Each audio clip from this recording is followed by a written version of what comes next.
Usually they have to leave. They literally want to get away. It's this really interesting thing. You don't have to change yourself. I completely disagree with the idea of putting protective barriers up, because that's just crazy. That's just robbing yourself of energy.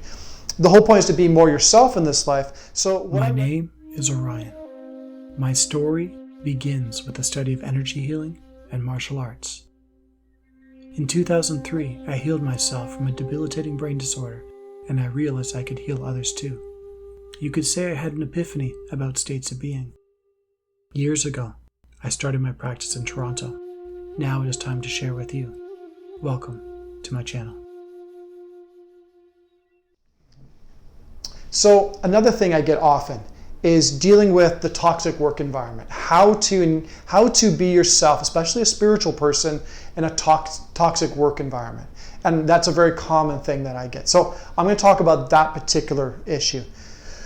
When you are a sensitive person, there's a tendency for you to draw and pull the energy of negativity around you into your body.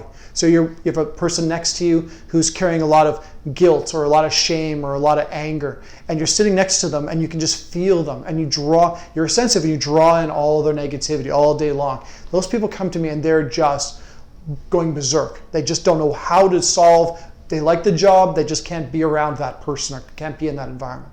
So here's the thing about being sensitive. When you're sensitive, you can either be sensitive to yourself or you can be sensitive to your environment. And what I recommend people to do is to be in touch with your own heart. When you're focused on your own heart and your own vibration or your own soul or your own pineal gland activation, everyone has a different way. When you're very aware of yourself, you focus on the energy you bring to the room and not so worried about the energy that's coming back to you. And when you hold a high vibration around someone who has a very low vibration, usually they have to leave. They literally want to get away.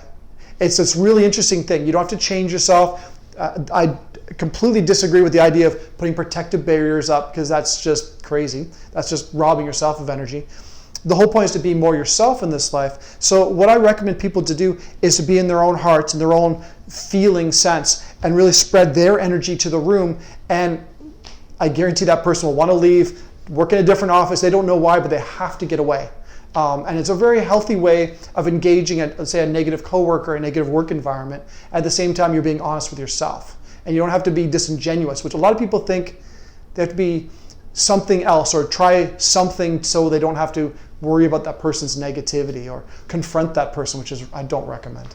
The thing is just holding that vibration yourself will cause people in the room to start shifting. The positive people will come forward. The people who live in their hearts will come forward. And before you know it, you're having this sort of cohesive vibration in a room. And you're the cause of that because you're sensitive enough to know that you need to be full of that heart energy or full of that soul energy to shift the energy in the room. And it's really neat. It causes negative people to escape. It causes people that are joyful and loving to come closer. So it automatically starts shifting the energy without having to take on negative energy. So that's one of my things that I recommend to you. Welcome to my channel.